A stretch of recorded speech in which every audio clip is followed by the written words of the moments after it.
So I just watched the Joe Rogan interview with Wes Huff, and I want to respond to it as somebody who is trained as a biblical scholar. So I have a Master of Divinity, a Master of Arts in Theology, and a PhD in New Testament from the same institution that I think Wes is currently studying to get his PhD from the University of Toronto. I'm also Canadian, so maybe I have a similar accent.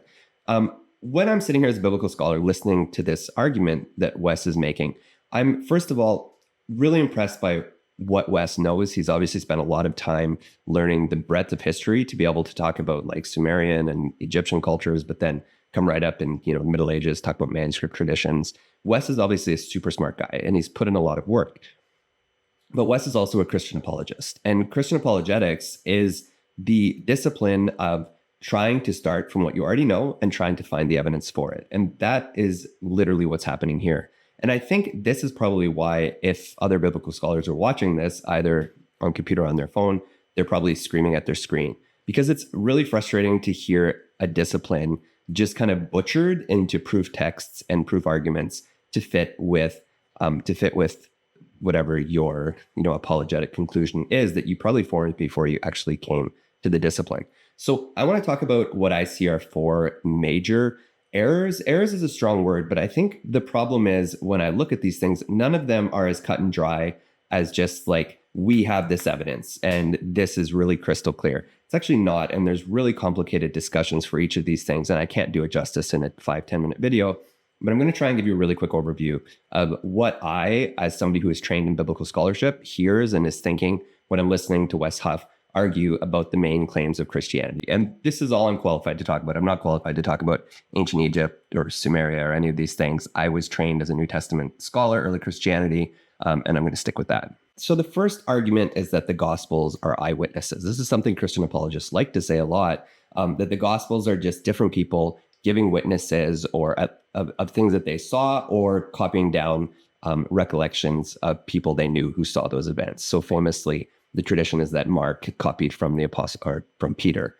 in Alexandria. These are claims that are not really justified. And I think most biblical scholars would agree that the Gospels were probably not written as eyewitness accounts. There are 4 Gospels. I can't talk about each one of them, but let's just talk about the principles of what you would expect from eyewitness accounts and why you don't see that in the Gospels. When I was a kid, I was taught that the Gospels were like 4 witnesses to a car accident, that you have like 4 different perspectives.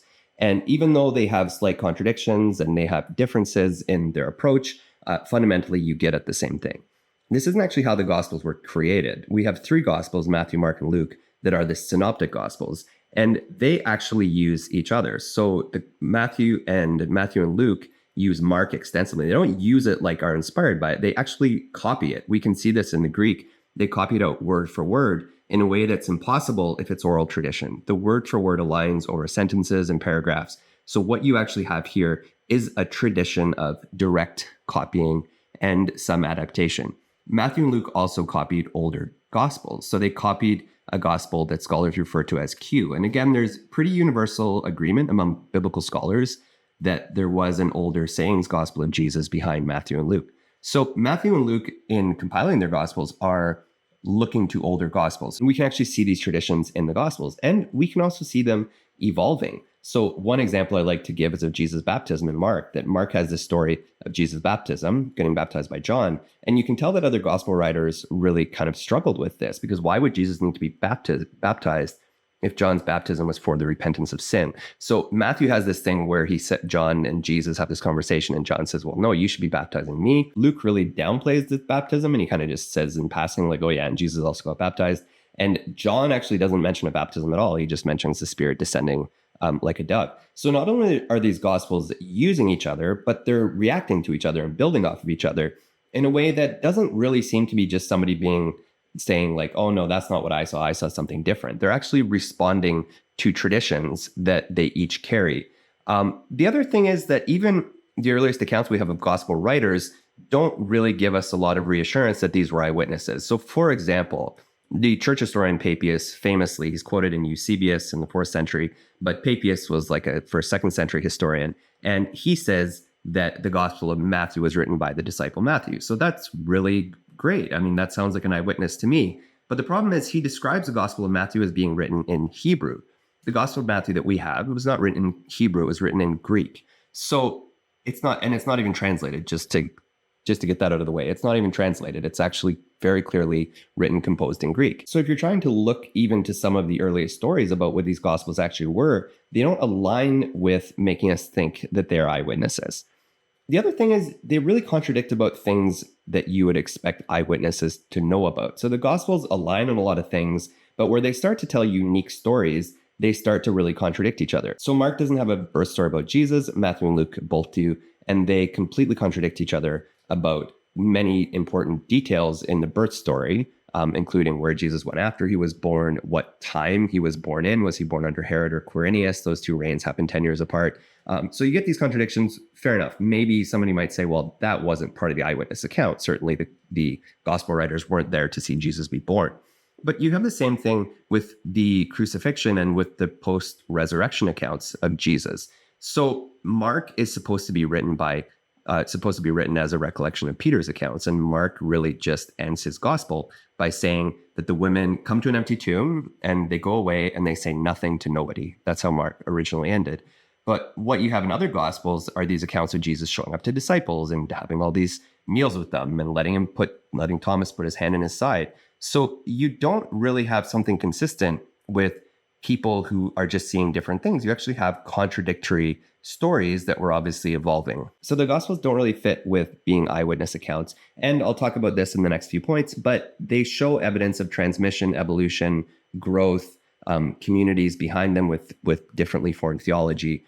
And this suggests that they're much later. There's this kind of trick that apologists often play that if scholars say the Gospel of Mark is dated anywhere from like 65 to like up into the 2nd century, a Christian apologist will usually look at that and say, yeah, that means it was written in 60. So they're always trying to push the dates earlier. They're always trying to erase that there was any tradition being formed and passed on between the time of Jesus' death and between the time of the gospel writers. And I don't think that was the case. I think we're talking about 30, 40, 50 years in between these accounts. And that's really important. And we'll see in other points why I think this is the case. The second thing I wanted to respond to is Wes saying we have really strong eyewitness for the resurrection. And I think this question is a lot more complicated than just saying, 500 people saw Jesus raised from the dead. The famous passage that Wes mentioned is in 1 Corinthians 15, where Paul says this thing about, I passed on what I received to you, that Christ appeared to Peter, then he appeared to other people, he appeared to 500 people, and then finally he appeared to me. So this is, first of all, not Paul saying that he knows 500 people that Jesus appeared to. This is an older tradition that Paul is repeating. So there obviously was a tradition of Jesus appearing to people, but there's really no corroboration to this. Mark is the earliest gospel. And in the earliest gospel, Mark's ending, Jesus doesn't even appear at the ending of the Gospel of Mark. The women come to an empty tomb. Like I said, they go away, say nothing to nobody. So you don't actually have these resurrection appearance traditions really clearly articulated or really clearly evidenced. I think there's something even more difficult to reconcile. And that's why I want to jump right to my third point. This idea that the disciples ate with Jesus and touched his body and, went and had fish with him and this kind of stuff.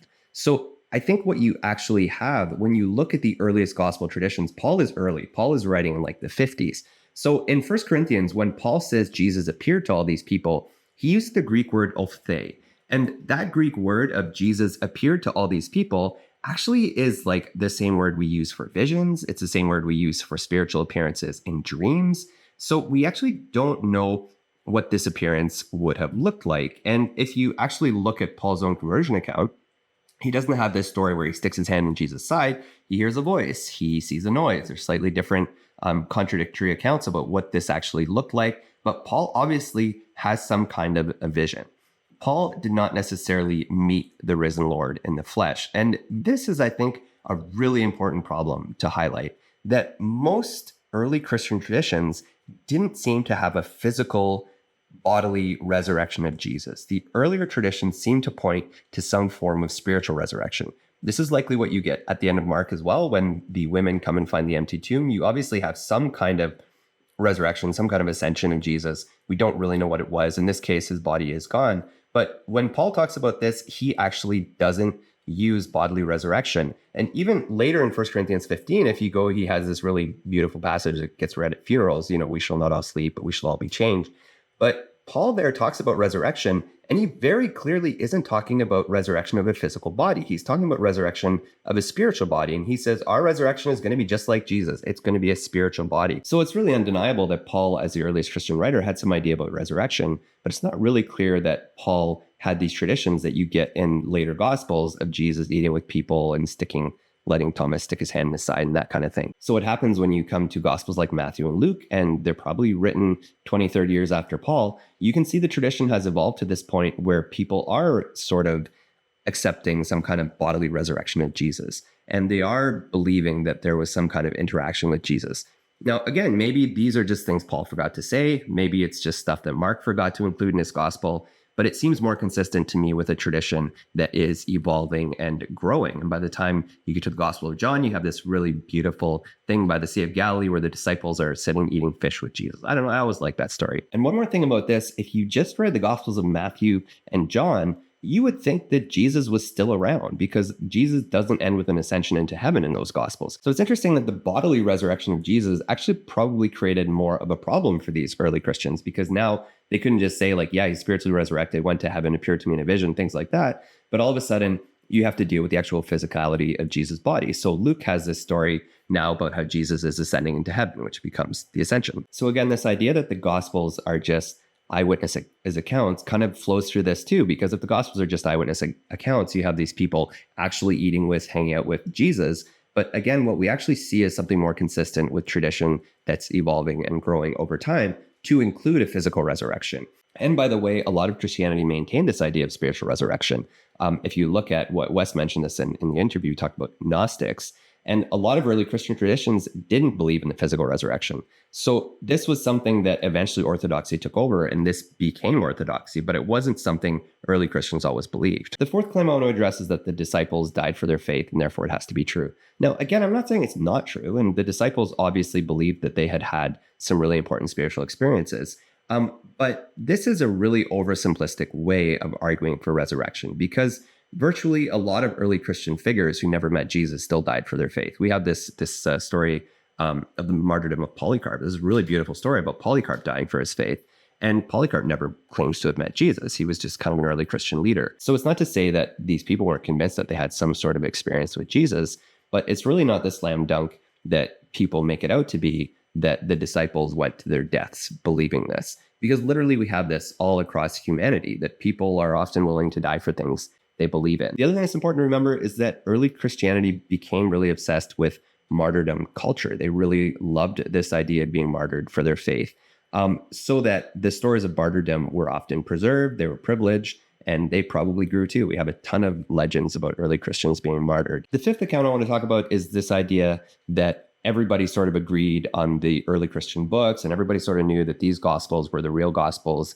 It's really not that simple. The early Christians read a lot of different things. They were circulating a ton of literature. If there's anything unique about early Christianity, it could very much be how much they wrote. Although, unfortunately, just because of preservation, we don't always have the same types of records for other groups in antiquity. So throughout the first 3 or 4 centuries of Christianity, there was an evolving conversation about what Christians should be reading and about what constituted the earliest teachings of Jesus. Wes mentioned something in his talk called the Muratorian Fragment. Wes said, this is a 2nd century list of biblical books that tells us which books were the authentic ones, the ones that should be in the New Testament canon.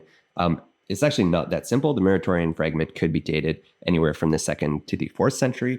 By the way, just as an aside, dating manuscripts is a whole big conversation. And a lot of, again, with manuscripts, what Wes tends to do with little clips of biblical manuscripts is always push them back to the very earliest possible date. And each of these manuscripts has dating possibilities that usually ranges over 200 years. That's an aside. So the Muratorian Fragment is a list of biblical books, but the biblical canon was also developed in response to other biblical books. So one of the most famous examples is this early Christian figure called Marcion, who had his own Gospel of Luke and had some of his own letters of Paul. And these were different versions, and there was pushback to this, and there was sort of a discussion and a fight ultimately about which ones were accurate. And this was often credited with one of the moments of why Christians knew they needed to develop a canon, because it was a pushback to other gospels coming out. It's easy to look back now and say, yeah, the books that we got were the right books. But you have to remember, early Christians read hundreds of books. Early Christians had many other gospels. I counted them once, and there are at least 20. And these included later gospels, certainly, that don't really have a claim to being authentic gospels. But a lot of early Christian church fathers quoted gospels like the Gospel of Hebrews, the Gospel of the Egyptians is quoted. So what happens when Constantine becomes a Christian, we have this work to stamp out other gospel traditions, to stamp out dissenting views, and to really kind of unify Christianity into what it looks like in the centuries to follow. You have most of these traditions being erased. So just as I can look back and say, oh yeah, it's obvious that Matthew, Mark, Luke, and John were the most truthful, obvious gospels for all these reasons, because we literally preserved all of the accounts that justify them and erased anything that doesn't. It's also feasible to me that somebody at that time frame might read the Gospel of Thomas and say, yes, this is much more reliable than, for example, the Gospel of John, if they knew about both of them.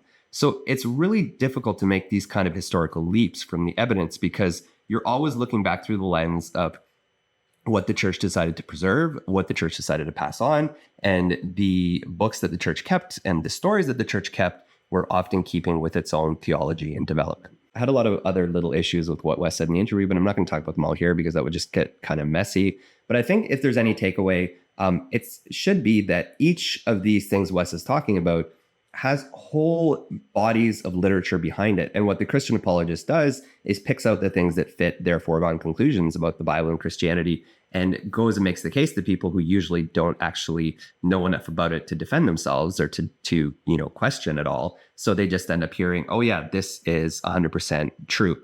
Now, again, I'm not actually trying to argue against Christianity. I'm not trying to argue against the truth claims. What I'm really bothered by is manipulating historical evidence and slamming whole academic fields into these really simplistic sound bites that really are used to manipulate people and misrepresent what biblical scholarship actually is. You can tell me what you think. If you disagree, please feel free to comment below. I'm sure there will be lots of other people having conversations about this, because as of recording this, there are already like 1.5 million people that watched it. So I'm sure there will be a lot of conversations about this going forward. I would really love to see more trained biblical scholars responding to this, because it's really unfair that what the public hears about biblical scholarship is really oversimplified, watered down ideology. If you're interested in more conversations like this about early Christianity, and yes, even modern Christianity, I hope you'll consider subscribing to my channel. I'm just getting started, but I'm excited to kind of bring some of these academic conversations onto YouTube. So thank you, and I'll see you next time.